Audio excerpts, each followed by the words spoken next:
Programa presentado por la comunidad religiosa Iglesia de Dios del Nuevo Pacto.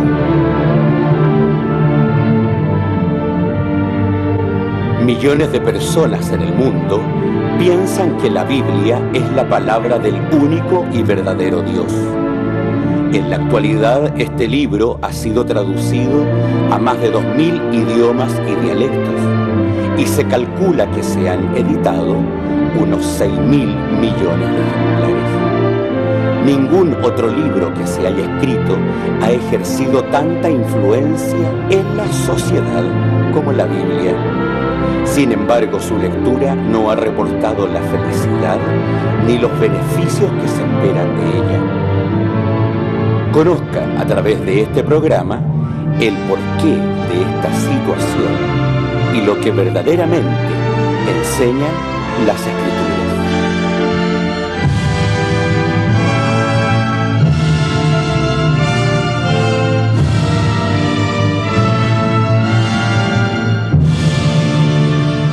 Muy buenas tardes, estimados televidentes. Nos encontramos un sábado más llegando hasta sus hogares con su programa A la Luz de la Verdad, que se transmite por Canal 5 de Laja todos los días sábados. Invitamos cordialmente a cada uno de ustedes a seguirnos en la página web www.idnp.cl, donde encontrará interesantes temas en los cuales usted puede acceder, leer, estudiar y además dejar sus inquietudes y sus dudas. También queremos invitarle cordialmente a visitar a nuestros hermanos en San Rosendo en sus reuniones de los días sábados en Balmaceda número 17, en los horarios de las 11, las 16 y las 18 horas. Están cordialmente invitados. En este día sábado nos acompaña nuestro pastor. Bienvenido, pastor. Muchas gracias. Estimados televidentes, un placer volver a estar otra vez acá con ustedes. Espero que las bendiciones de Dios les acompañen y que el momento de este programa sea un momento útil para sus vidas. Dios te bendiga. También nos acompaña en esta tarde nuevamente nuestro hermano Nelson Ulloa. Bienvenido, hermano Nelson. Muy agradecido. Igualmente deseo que la paz de Dios nos acompañe durante el desarrollo de este programa y la bendición de Él sea para ustedes. Así es, ya estamos entonces iniciando nuestro programa. Hoy tenemos un interesante tema. Normalmente el pueblo cristiano acostumbra a, cuando tiene alguna dificultad o alguna discrepancia, formar otro grupo para poder hacer las cosas de acuerdo a como cada uno le cree. Hoy día nuestro hermano Francisco nos trae un tema relacionado con esto. Cuando uno toma la decisión de ir a un lugar u a otro, ¿en qué aspectos nos fijamos? ¿Quién tiene la autoridad? ¿La Biblia o la Iglesia? ¿Qué es lo que a mí me retiene en uno u otro lado? Hoy día nuestro hermano Francisco, después de la alabanza que vamos a escuchar, nos traerá entonces el tema ¿quién tiene la autoridad? Les invitamos a escucharlo con mucha atención. Amén.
revisando varios artículos de internet en el propósito de poder traer para ustedes algún tema interesante, de poder conversarlo y que haya una meditación para nuestras vidas. Encontré un sitio que se llama Católica.net y nos ofreció un tema que es el título del tema que le repetimos para ustedes, es: ¿quién tiene la autoridad, la Biblia o la Iglesia? Ese es el tema. Escribe un señor, no sé si es sacerdote o no, se llama Bob Stanley, y inicia él citando las palabras de nuestro Señor Jesucristo en Mateo capítulo 16, ¿no es cierto?, que son propias de la defensa de la Iglesia Católica para asumir la soberanía que tiene el catolicismo sobre el cristianismo moderno. El principio, todos lo conocemos, cuando dice nuestro Señor Jesucristo en una conversación con sus discípulos: tú eres Pedro, ¿no es cierto?, sobre esta piedra. Ese es el tema para ellos. Bueno, ¿por qué razón escribe él este tema? Lo explica ahí en las páginas. Dice de que una persona le hace la siguiente pregunta: dice, tengo amigos protestantes, alguien le escribe a él y le dice, tengo amigos protestantes que dicen que la autoridad es la Biblia y no la Iglesia. Entonces, como cristiano preparado, ¿qué puedo contestar? Esas preguntas se las hacen al escritor de este artículo y él empieza a desarrollar el estudio, ¿no es cierto?, planteando primeramente qué es autoridad, ¿no es cierto? Y a partir de ese punto, ¿no es cierto?, él hace algunas consideraciones que yo las he traído para que las meditemos. El autor, luego de explicar qué es la autoridad de acuerdo a la gramática española, ¿no es cierto?, concluye que la palabra se puede aplicar a una forma de gobierno o se puede aplicar a un individuo, y luego especifica, por ejemplo, que acá en nuestro país el Senado tiene la autoridad de hacer las leyes, la Corte Suprema tiene la autoridad de interpretar las leyes y el presidente tiene la autoridad de forzar estas leyes. La Biblia y esto es importante, ¿no?, la Biblia como única fuente de autoridad desconectada de la autoridad de la Iglesia da como resultado miles de sectas. Esto es lo que está pasando. Cada quien crea su propia doctrina y todos dicen tener la verdad. Con la Biblia leyéndola pero interpretándola a su modo, y hasta dicen ser cristianos. Estas palabras que he leído son las del autor del artículo. Estoy leyendo lo que él nos ha enseñado, o sea, lo que él trata de explicar, ¿no es cierto?, que la Biblia necesita, ¿no es cierto?, una autoridad que gobierne lo que dice. O sea, alguien que esté diciendo esto es así o esto no es así, a uno le parece subjetivo, ¿no es cierto?, pero critica, por ejemplo, o afirma él que la Biblia no la puede tomar cualquier persona y puede administrarla a su manera de pensar las cosas, sino que la Iglesia tiene que determinar el significado de los términos de la Sagrada Escritura. Lo que a mí me parece ya un asunto cuestionable, pero vamos a seguir con lo que él dice. Luego concluye: ¿a qué puede llevarnos este concepto? Dice, cada quien crea su propia doctrina y todos dicen tener la verdad con la Biblia, leyéndola e interpretándola a su modo. Bueno, esto es así, esto no nos podemos negar, ¿no es cierto? De otra manera no habrían tantas iglesias cristianas, ¿no es cierto?, usando la Biblia y ser todos diferentes. Cuando nosotros vemos la palabra de Dios, nuestro Señor Jesucristo se encargó de decir, cuando oraba a su Padre, dice, yo te ruego, Padre, que esto sea una cosa, como tú en mí y yo en ti somos una cosa, esto también sea una cosa. Esa era la iglesia que esperaba él de la sociedad, porque obviamente tenemos que entender de que cuando Cristo entregó su vida por la iglesia, ¿no es cierto?, no estaba pensando, digamos, discriminar sobre las personas. La iglesia cuando llegó al mundo gentil era para todo el mundo gentil. Cuando Dios hizo al hombre, no hizo al hombre para que uno se perdiera ni otros se salvaran. Dios amaba a la humanidad, pero el hecho de tener nosotros el libre albedrío, ¿no es cierto? Cada uno iba a tomar su camino y Él estaba dictando las reglas por las cuales debíamos andar sus hijos, ¿no es cierto? Entonces, Él hace una pregunta, que la leo textualmente, dice: ¿qué supone que pasaría si no hubiera autoridad? Habría anarquía, inquietud, caos, cada uno haciendo lo suyo. La civilización, como sabemos, se desplomaría en poco tiempo. A los días del derrumbe de la autoridad habrá anarquía, con miles tratando de salir para salvar sus vidas. La Escritura nos recuerda: donde no hay gobierno, va el pueblo a la ruina. En la abundancia del consejo está la salvación. Ahora, es muy razonable lo que él dice, ¿no? Entonces se espera, uno cuando le dicen estas palabras, espera ver, ¿no? Que la persona que está hablando esto está poniendo a la Biblia en primer lugar. Porque indudablemente que la iglesia es una organización humana, de personas, bien que Dios nos haya llamado a constituir una iglesia, pero no dejamos de ser personas. En cambio, la Biblia es la palabra de Dios directa, y yo no sé si él entiende esto. Bueno, al parecer no, ¿no? Ahora, a través de toda la lectura, porque son 7 puntos, 7 páginas que escribe al respecto, nos cita, por ejemplo, aquí Proverbios 11, 14, dice: donde no hay gobierno, dice, va el pueblo a la ruina. En la abundancia del consejo está la salvación. Lamentablemente, cada iglesia, tal como él lo decía al principio, si en eso estamos de acuerdo, pero es que los resultados finales son los que a mí no me convencen.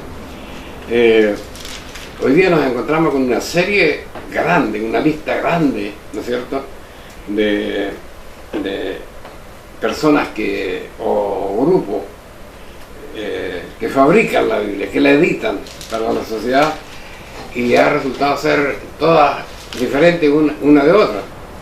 A mí me llamó la atención la palabra el gobierno, ¿no es cierto?, por la sencilla razón de que cuando aquí dice donde no hay gobierno, y cuando yo leo mi Biblia, ¿no es cierto?, que la Biblia que nosotros usamos es la Biblia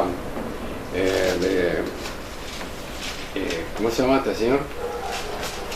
Aquí tengo es la Biblia que usa el mundo la tiene hoy día como Biblia de evangélico y Biblia de católico, ¿no es cierto? Entonces es importante que nosotros entendamos que nosotros usamos la Biblia de Cipriano de Valera, ¿no es cierto?, en el Reina Valera, que llama la gente, en la versión más antigua, y después han salido muchas Biblias modernas. En esta versión, por ejemplo, el libro de la Sagrada Escritura dice: donde no hay industria, va el pueblo a la ruina. En la abundancia de los consejeros está la salvación. Es muy leve la diferencia, pero aquí estamos hablando de un gobierno y acá estamos hablando de industria. Revisé 15 versiones bíblicas diferentes, ¿no es cierto?, y todas hablan de otra manera. Por ejemplo, tengo anotado por acá lo que dice la gente, o sea, cómo tratan este verso ese, y no es de lo mismo. La única Biblia que habla de las industrias es la Biblia que tiene que ver con la versión con la versión antigua de la Biblia, la Reina Valera. Esta es la Biblia que cita acá, ¿no es cierto?, es la versión católica de Félix Torres Amat. Entonces, ¿por qué esto? Si alguien quiere ponerle orden a esto, ¿no es cierto?, deberíamos tener una sola versión de la Biblia, porque cuando nosotros examinamos la versión de la Biblia en español, la primera que salió fue la versión de la Reina Valera. Entonces acá a nuestro país llegan dos fuentes. Una fuente que tiene que ver, ¿no es cierto?, que emana de la Iglesia Católica Apostólica Romana, y esta Biblia que es la primera versión en español. Entonces tenemos que comentar esas cosas, ¿no? Cuando dice él dice en el punto 3 de su exposición, dice cada uno termina haciendo lo suyo, dice, cada quien crea su propia doctrina y todos dicen tener la verdad. Y ya le decía yo, la cita no está de acuerdo a lo que nosotros leemos en nuestra Biblia, y eso tiene que tener una explicación. Dice, la Iglesia Católica, y después explica él, ¿no? La Iglesia Católica tiene una forma de gobierno llamado una jerarquía. Como cualquier otra forma de gobierno, tiene que tener autoridad para funcionar. La Iglesia recibe su autoridad de su fundador, Jesucristo. Y aquí nuevamente vuelve a lo mismo. ¿Por qué dice? Porque Jesús dijo a Pedro, tú eres Pedro, y sobre esta piedra fundaré mi iglesia. Apuntando al hecho de que, primero de que, bueno, durante muchos años la Iglesia Católica Romana transmitió eso. Pedro, el primer papa de la Iglesia, la primera, él era la piedra. Ahora ya la Iglesia reconoce de que Pedro no es la piedra, pero no deja de explicar que Pedro es el primer papa de la Iglesia, y esa es una situación que a mí me llama mucho la atención, por la razón de que históricamente, ¿no es cierto?, el título de papa en la jerarquía católica fue muy posterior, ¿no es cierto?, muy posterior. Ese es un punto. El segundo punto tiene que ver con Pedro. ¿Pudo Pedro realmente ser papa de la Iglesia? Si miramos el asunto a través de la Sagrada Escritura, cuando miramos la carta de Corintios, ¿no es cierto?, o el libro de los Hechos, nos explica, por ejemplo, de que en el primer concilio de la Iglesia de Dios en Jerusalén, ¿no es cierto?, donde fue llamado Pablo, porque él estaba predicando al mundo gentil la Biblia, y eso había que aclararlo definitivamente, porque había que aclarar de qué manera los gentiles iban a entrar a la iglesia, ¿no es cierto?, y esas cosas había que ponerle orden. Entonces, entre los ordenamientos que hubo, indudablemente Pablo quedó a cargo de predicar la palabra de Dios al mundo gentil, y Pedro quedó encargado de ir tras las ovejas perdidas de la casa de Israel. Esa fue la orden que le dio. La historia secular, ¿no es cierto?, la historia que no tiene interés en imponer cosas al mundo, sino lo que ellos han investigado, determina que Pedro terminó en Mesopotamia, porque ahí está el grueso, ¿no es cierto?, el grueso de los judíos en la diáspora, de los judíos cristianos, de los judíos que hayan creído en el Señor Jesús, estaban allá en la diáspora, porque la primera persecución, ¿no es cierto?, del cristianismo salió del gobierno judío, no salió. La segunda persecución fue del pueblo romano, pero la primera fue del pueblo judío. Entonces, los judíos que aceptaron a Cristo tuvieron que salir huyendo, y así también se aprovechó de expandir el Evangelio.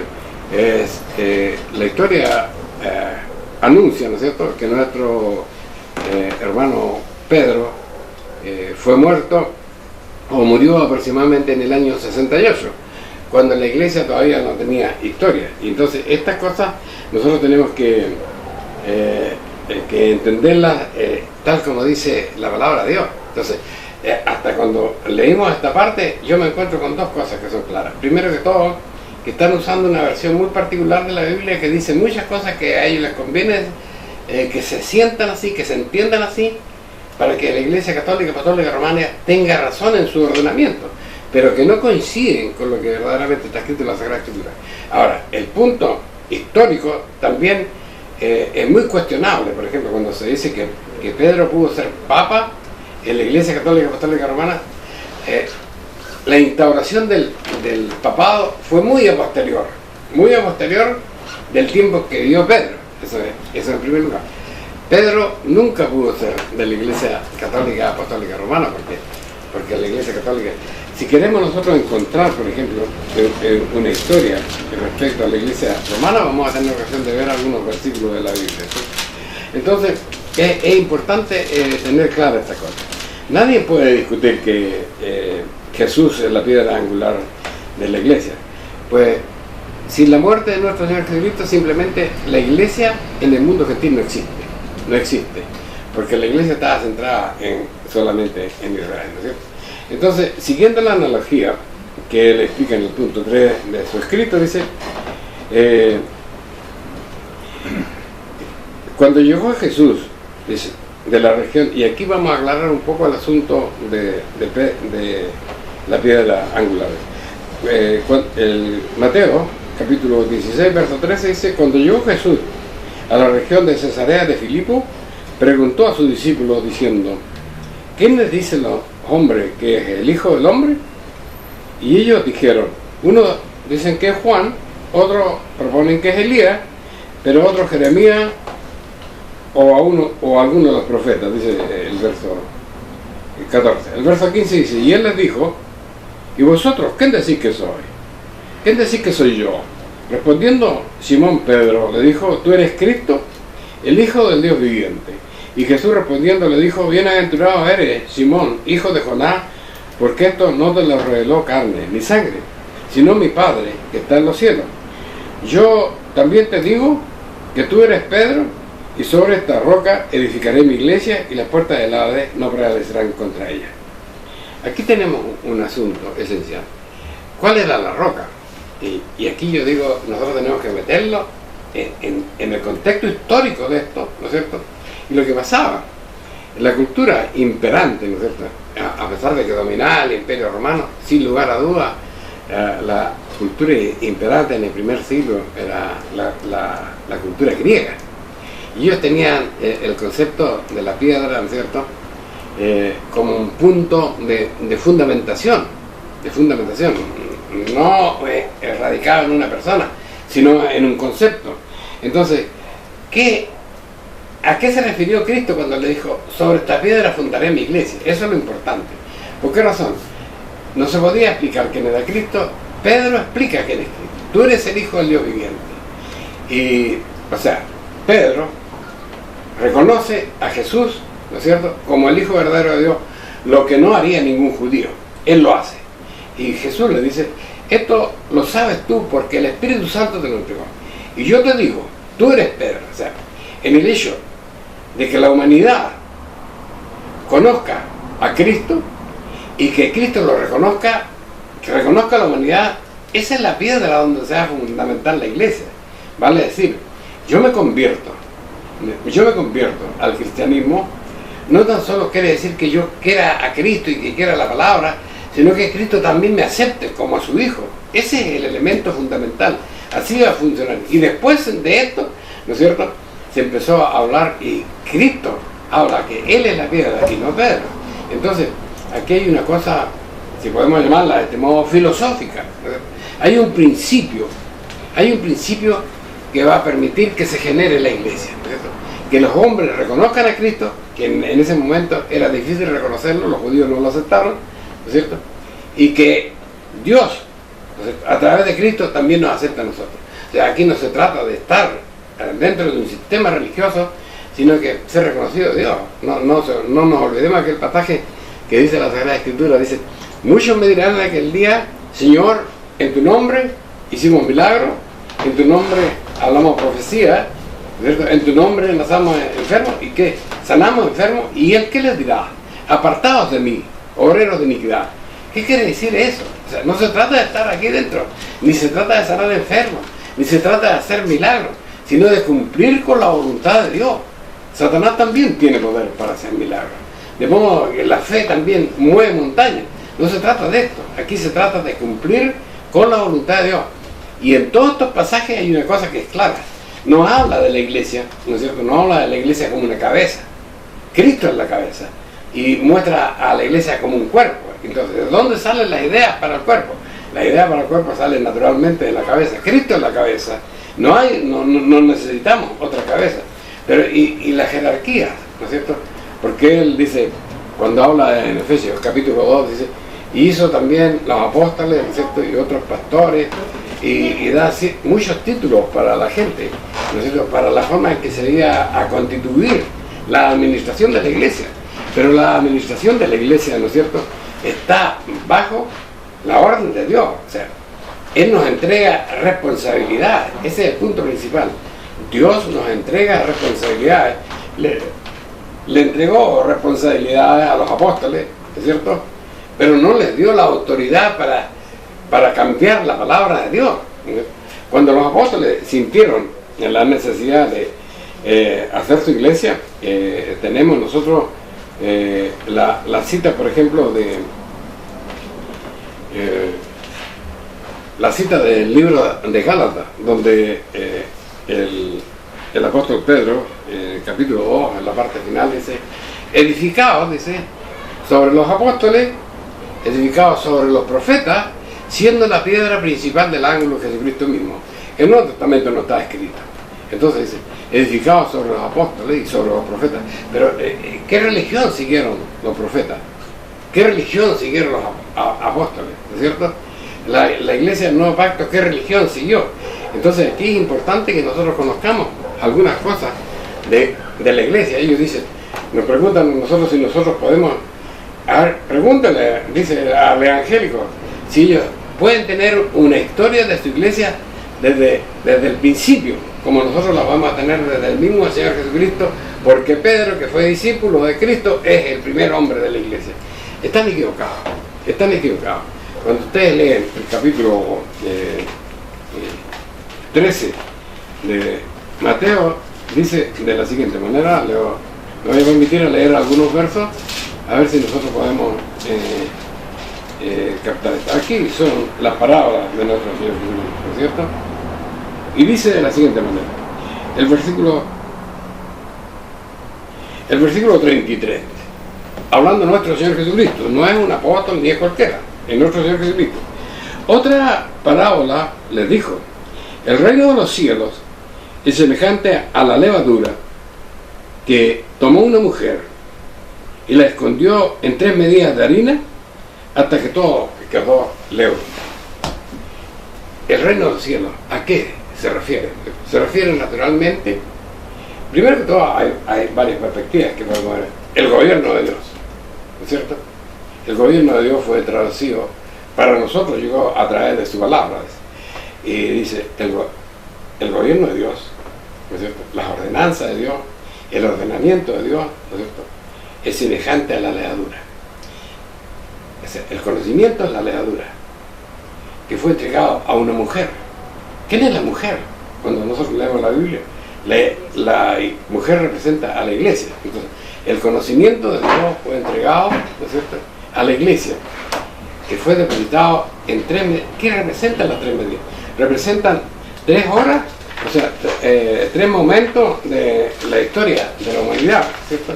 Cuando nosotros leemos la Sagrada Escritura, nos podemos dar cuenta, ¿no es cierto?, la palabra de Dios en el capítulo 13 del libro de Hebreos, dice de la siguiente manera.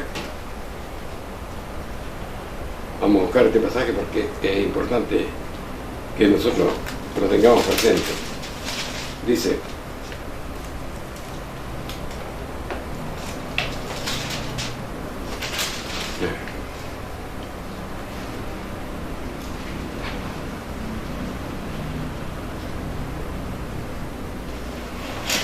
vamos a buscarlo, acá lo tengo anotado con una letra más grande, me cuesta un poco leer esa letra.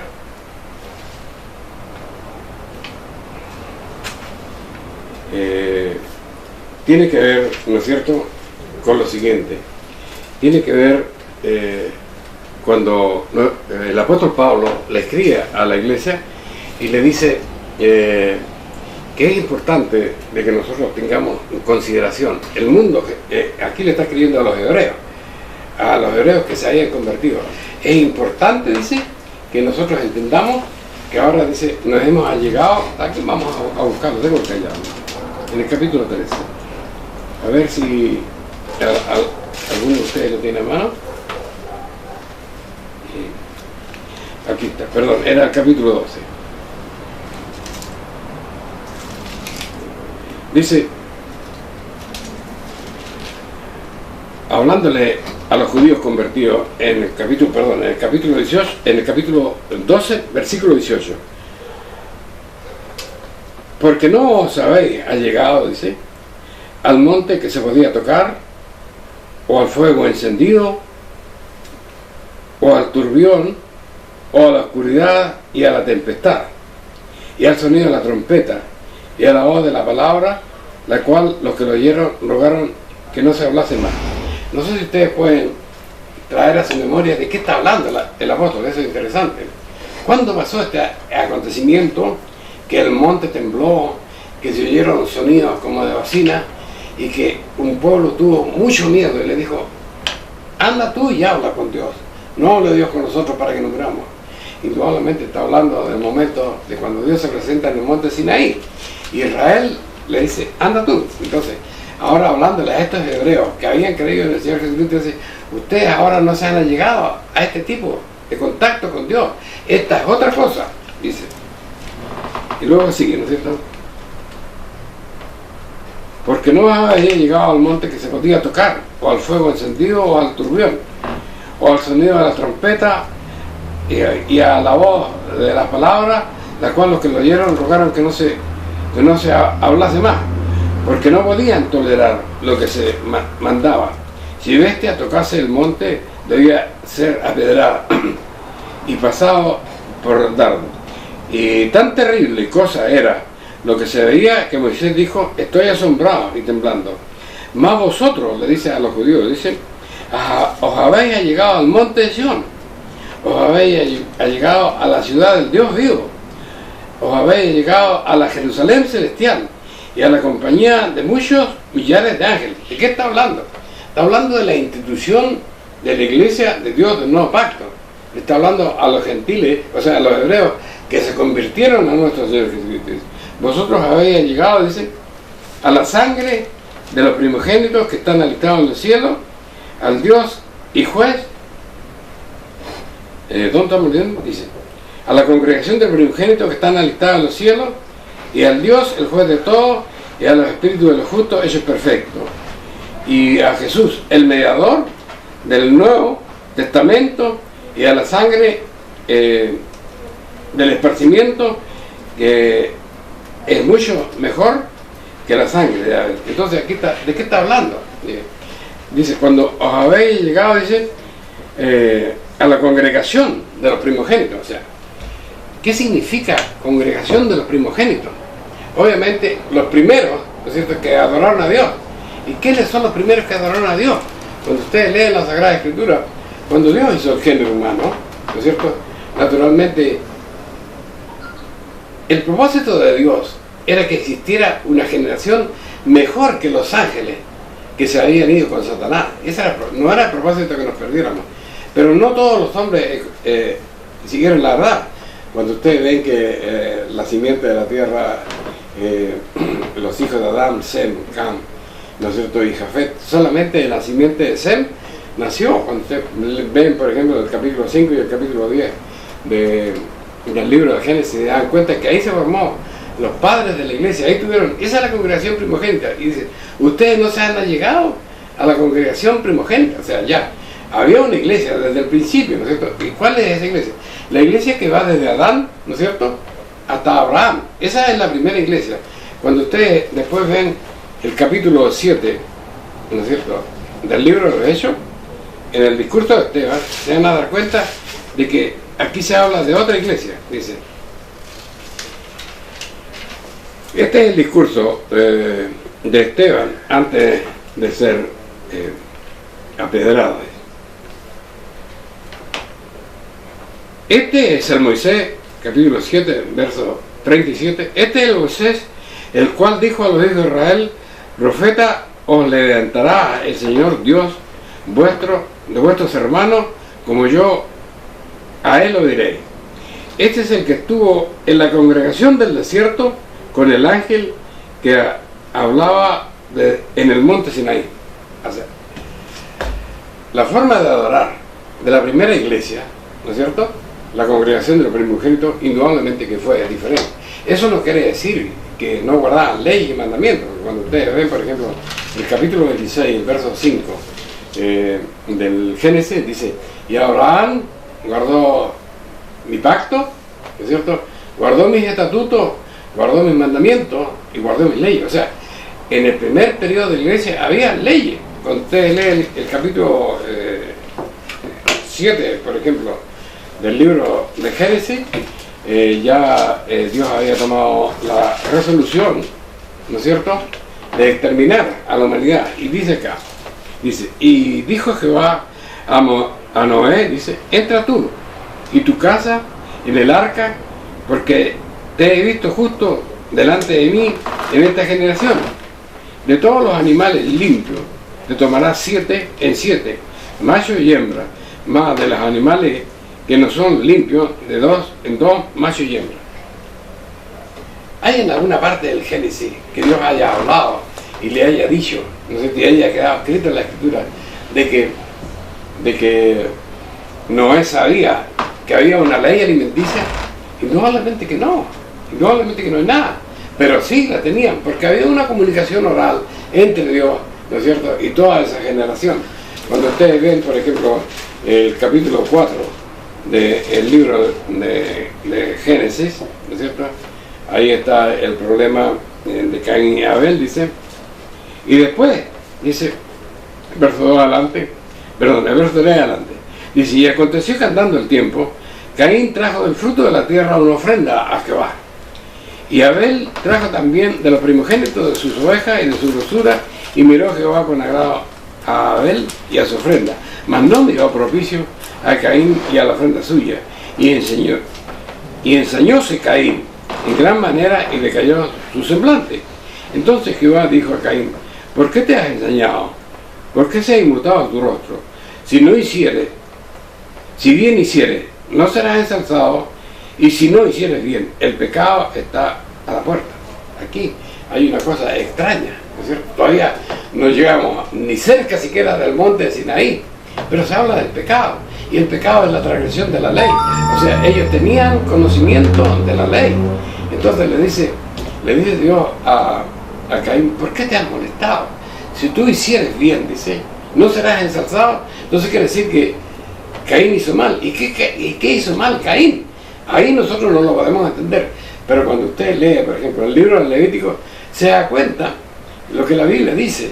Dice, cuando la ofrenda que ellos tenían que dar correspondía, dice, a los frutos que da la tierra, ellos tenían que dar lo primero las primicias para Dios. Pero aquí no dice que Caín ofrendó a Dios primicias, sino que dice que tomó el fruto de la tierra y ya no eran las primicias de Dios los sagrados. En cambio de primogénito, de Abel se dice que tomó el primogénito, ¿no es cierto? Y cuando ven eso en las leyes entregadas en el monte Sinaí, esa era la forma de adorar a Dios. Entonces la ley ha existido por siempre. La ley ha existido por siempre. Indudablemente que la congregación de los primogénitos tuvo una forma de adorar a Dios. La forma que adoró a Dios la congregación del desierto, el pueblo de Israel, fue otra forma, ¿no es cierto? Dice la palabra de Dios en Hebreos capítulo 9 de la siguiente manera. Leamos, por favor, comprueben esto en la Escritura, estimado televidente. Este es un asunto importante. Yo diría que es un asunto de vida y de muerte para nosotros mismos, dice. El verso primero dice, tenía empero el primer pacto, reglamento de culto y santuario mundano. ¿Qué significaba esto? ¿Qué significaba?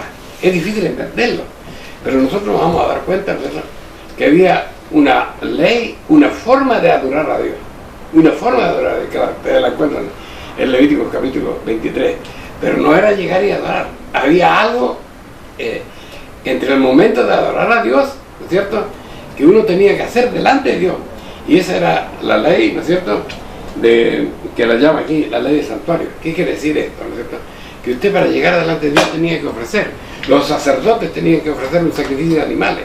¿Y qué pasó? En este mismo capítulo dice lo siguiente, vamos a leerlo.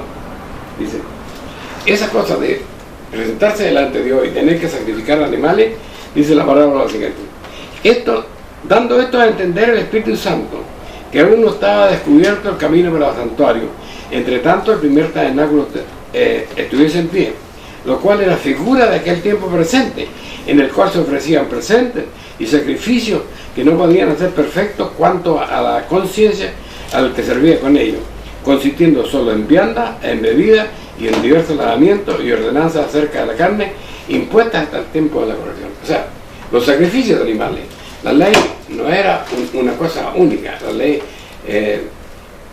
adorar a Dios tenía que ver, ¿no es cierto?, con el sacrificio de animales y tenía que ver con el acercarse a Dios.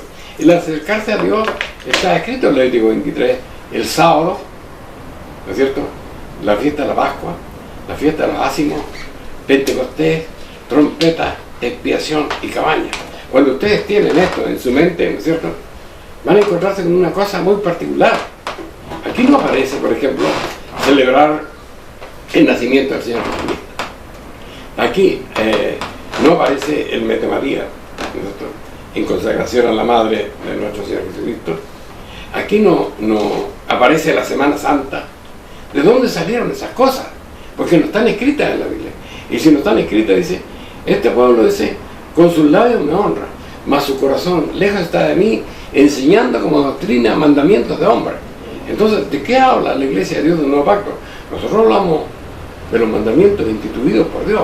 ¿De qué habla la Iglesia Católica, Apostólica y Romana?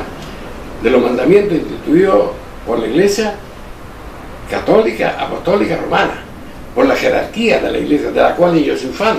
¿Pero qué han hecho ellos? Simplemente han hecho tergiversar y cambiar todos los mandamientos de Dios. Es cosa simplemente de que usted tenga la oportunidad, ¿no es cierto?, de leer todos los concilios de la Iglesia Católica, Apostólica y Romana, y ahí se va a dar cuenta cómo la Iglesia fue cambiando cada uno de los mandamientos de Dios. Entonces, estas son las cosas que nosotros de repente miramos las cosas como van a nuestro alrededor. ¿Quién puede dudar de los tiempos que vivimos? ¿Quién puede dudar?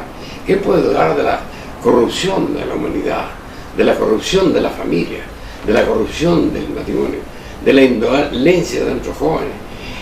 10, 15, 12 niños en la calle, menos de 15 años, asaltando a personas.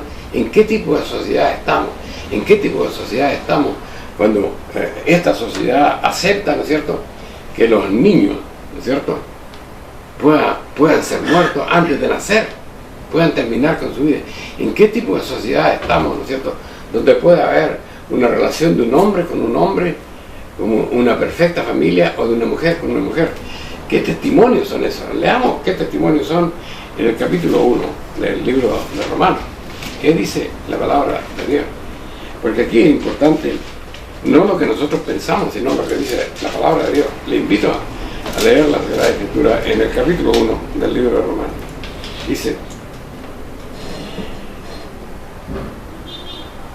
porque la justicia de Dios, dice el verso 17 adelante, se descubre de fe en fe, como está escrito, mas el justo por la fe vivirá.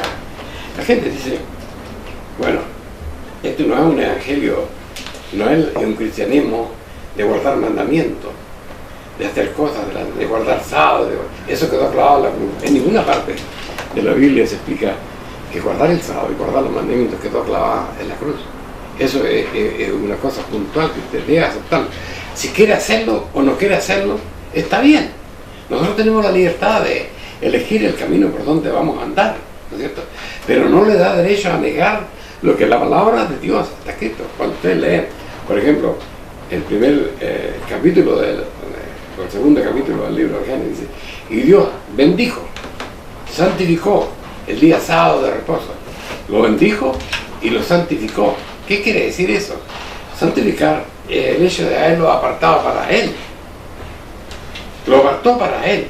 Ya, no es suyo, usted no puede disponer de Él. Lo apartó para Él. Eso es. Cuando una persona tomaba un cordero y lo apartaba para Dios, tenía que entregarlo en el templo. No era de Él. Él lo había criado, Él lo había visto nacer, lo había alimentado, pero ahora lo había santificado. Y cuando lo santificó, no tenía más derecho sobre Él. Entonces Dios santifica el día sábado, lo separa para Él, no es suyo. Por eso cuando ustedes leen Isaías 62 dice muy claro de las excelencias del sábado, ¿cierto? Y cuando ven el apóstol Pablo dice que se acercó a hablar con los judíos, dice, por 3 sábados consecutivos. Él no se acercaba el domingo. ¿Por qué la Biblia ahora no dice sábado? ¿Por qué dice día de reposo? Esas son las cosas que usted tiene que preguntarse. Y no es difícil encontrar la razón por la cual esas cosas se cambiaron. Pero tenemos todavía esta Biblia que es importante que usted la tenga en su biblioteca, al menos. Nosotros estábamos acostumbrados a comprar todas las Biblias que tenían que ver con la asociación bíblica, ¿no es cierto?, que nos entregaba la Biblia versión antigua. Ahora estábamos recibiendo la Reina Valera 1960, y ustedes van a ver. Y yo les pongo el siguiente ejemplo.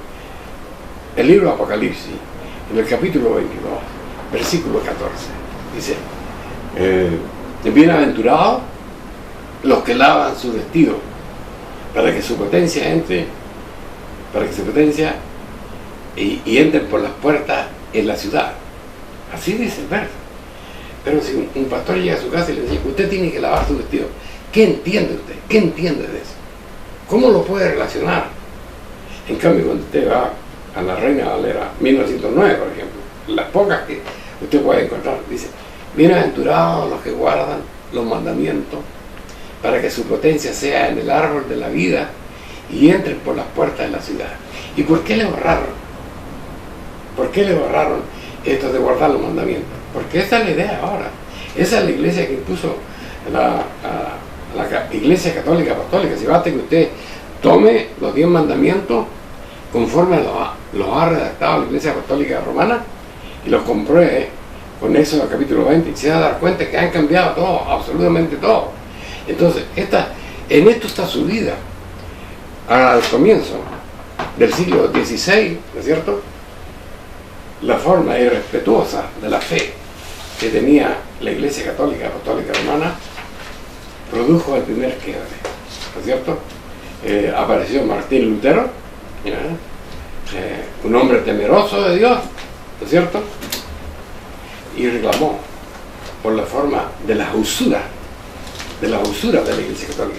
¿Cómo vendía a la salvación? ¿Cómo vendía las misas para que la gente pudiera salir del purgatorio y llegar al reino de los cielos? Y así tantas cosas, estimados. Entonces, y así nace la religión evangélica. Felices, a lo mejor, los cristianos de ese siglo, felices, ¿no es cierto?, porque se había roto la hegemonía de una iglesia que había contracido todos los principios de Dios. Pero ¿qué pasó con ella? Hemos llegado ahora, ¿no es cierto?, a este siglo. Imagínense la cantidad de tiempo que ha pasado a esta altura de los siglos que nosotros estamos. ¿Y qué pasa con la iglesia evangélica? ¿Qué pasa? ¿Qué pasa con los verdaderos seguidores de Dios? Con los que se levantaron, ¿no es cierto?, contra la Iglesia Católica Apostólica y decían: la Biblia, solo la Biblia, gritándolo por las calles de toda Europa, la Biblia solo. ¿Qué hicieron con eso? ¿No es cierto? ¿Acaso el domingo está en la Biblia?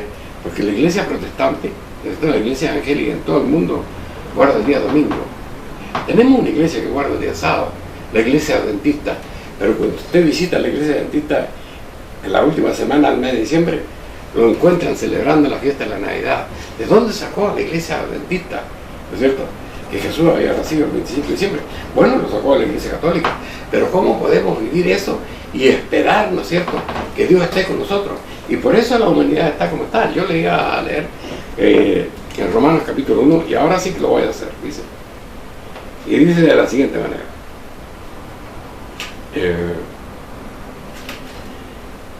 dice: porque las cosas invisibles de Dios, su eterna potencia y su divinidad, se dejan de ver desde la creación del mundo, siendo entendida por las cosas que son hechas, de modo que son inexcusables.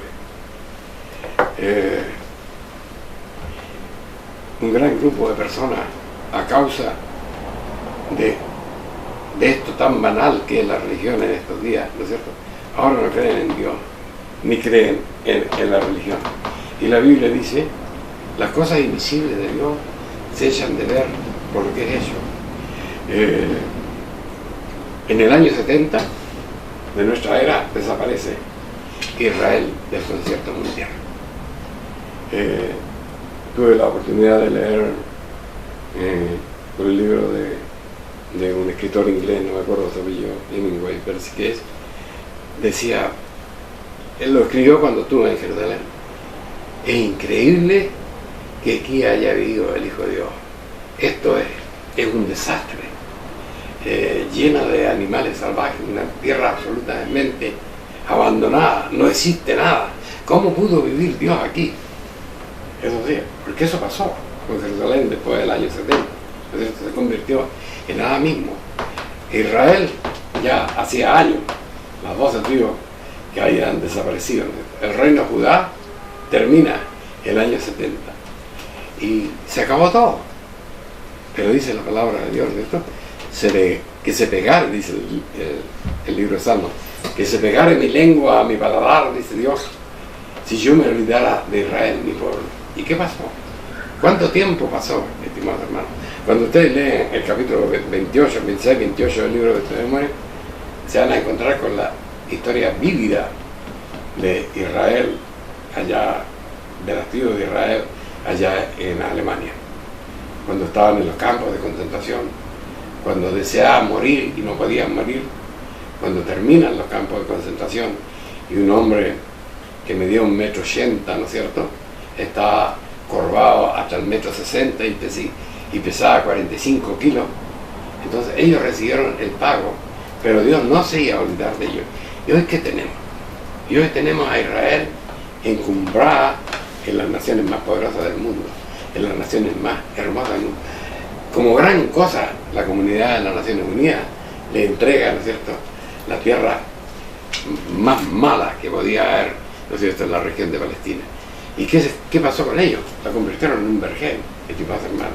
Israel hoy, el testimonio que dice aquí, Israel es estas cosas, ¿no es cierto?, que nos muestran la existencia invisible de nuestro Dios. Él dijo que Israel no iba a perecer y ahora tenemos a Israel de esta manera. Por eso es importante conocer esta palabra de Dios. Dice, porque habiendo conocido a Dios, no le glorificaron a Dios, ni dieron gracias, aún se desvanecieron en su discurso, el necio corazón de ellos fue entenebrecido. Eso pasó con Israel. Y diciéndose sabios, dijeron fatuos. Eso está pasando ahora. Y tocaron la gloria de Dios, incorruptible, en semejanza de imagen de hombre. Es decir, María fue un ser humano, de carne y hueso, ¿no es cierto? Aquí, al final de este texto que les estuve leyendo en el principio, se habla de la Inmaculada Concepción de la Virgen María. La gente cuando lee eso, se cree que se refiere a cómo pudo quedar María embarazada si no había conocido todavía a su esposo. No, el dogma de la Inmaculada Concepción se refiere, ¿no es cierto?, a que María nació de una forma espiritualmente diferente, no engendrada por el Espíritu Santo, pero sin pecado, porque ellos todavía cobran el pecado de Adán y Eva en el resto de la humanidad. Por eso dice ella, sin pecado concebida, ¿no es cierto? Entonces, eso lo meten acá, ¿no es cierto? Y por eso cuando la palabra dice aquí, dice, y trocaron la gloria de Dios incorruptible en imagen de hombre corruptible, dice, y de aves, esto no pasa en la Iglesia Católica, de animales de 4 pies, por supuesto, ¿no es cierto? Por lo cual también Dios los entregó a su inmundicia en la concupiscencia de su corazón, de suerte que contaminaron su cuerpo entre sí mismos, los cuales mudaron la gloria de Dios en mentira, honrando y sirviendo a las criaturas antes que al Creador, el cual es bendito por todos los siglos. Sin lugar a duda, la Iglesia Católica Apostólica, ¿no es cierto?, tiene la supremacía sobre el cristianismo moderno, pero no el cristianismo de la Iglesia de los Apóstoles. Y esta es una situación que usted y yo debemos conocer. Vamos a seguir en esto, vamos a seguir idealizando, ¿no es cierto?, espiritualmente a una iglesia que ha llegado a estos extremos. Por sus frutos, dice la palabra de Dios, le conoceréis. Y esta es, nosotros vivimos en un país inminentemente cristiano. ¿Y qué pasa en nuestro país? ¿Cómo podemos entender esto que estamos en pleno invierno, estamos en pleno verano, perdón, y tenemos temperatura bajo cero? ¿Cómo podemos entender que la tierra ya no está produciendo lo que debe producirse? Tenemos que entenderlo porque este mundo está haciendo todas las cosas diferentes a las de Dios. Cuando ustedes leen en Romanos capítulo 1, dice la palabra, dice, los cuales mudaron la verdad de Dios en mentira. Por esto Dios los entregó a efectos vergonzosos, que aún sus mujeres mudaron el natural uso, el uso que es contra la naturaleza, Y del mismo modo también los hombres, dejando el uso natural de las mujeres, encendieron en sus concupiscencias los unos con los otros, cometiendo cosas nefandas, hombres con hombres, y recibiendo en sí mismos la recompensa que les vino a su extravío. Sida, ese es el punto. Ahora bien, cuando el mundo evangélico, ¿cierto?, critica todas estas cosas, ¿por qué no piensan? ¿Por qué pasan estas cosas? Aquí dice la Biblia, ¿cierto? Porque cada uno está inventando sus leyes, cada uno está inventando su forma de servir a Dios, ¿cierto? Y el mundo, por estos representantes de Dios, que están desprestigiando al mundo, y están desprestigiando a nuestro Dios, por eso el mundo se está hundiendo. Y este es el cuidado que tenemos. Por eso, estimados hermanos, he querido conversar con ustedes, y yo les recomiendo que ustedes lean y puedan asentar qué diferencia hay entre el mundo cristiano evangélico y el mundo cristiano católico. ¿Quién en realidad está sirviendo a la palabra? Porque esta carta sale por el hecho de que un evangélico le pregunta a un católico, ¿quién manda más? ¿La Biblia o la iglesia? Bueno, ahora manda la iglesia. Manda la iglesia evangélica, manda la iglesia católica, y la Biblia quedó de lado. ¿Qué va a hacer usted? Porque en esto está su alma. ¿Qué va a hacer usted? Porque en esto está la vida de su familia, la vida de su matrimonio, su felicidad, su seguridad. Como dice la palabra de Dios, vendrán días en que correréis de cordillera a mar y de oriente a poniente, indagando por la palabra de Dios, y no la hallaréis. Es su responsabilidad. Para nosotros es la responsabilidad de hablar de estas cosas. Esperamos, ¿no es cierto?, que investigue. No le pedimos que se venga a nuestra iglesia, le pedimos que trate de cumplir con la voluntad de Dios. El Dios de paz les bendiga.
Estimados televidentes, así hemos concluido el tema que nos ha traído nuestro pastor, hermano Francisco Ulloa,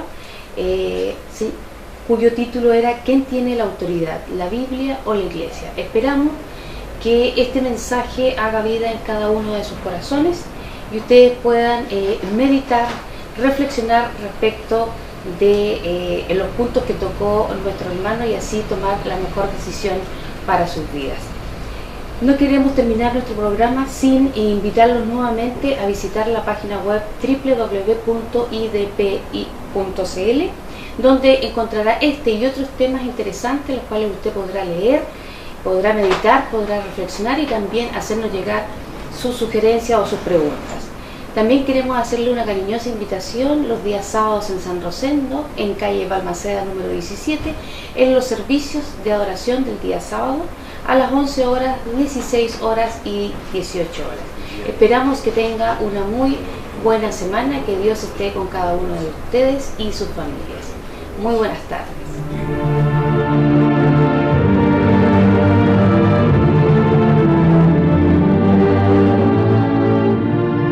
Si le ha interesado lo que hemos expuesto, le invitamos a escribirnos al correo electrónico iglesiasiglo21@gmail.com y a sintonizarnos en esta emisora la próxima semana en el mismo horario.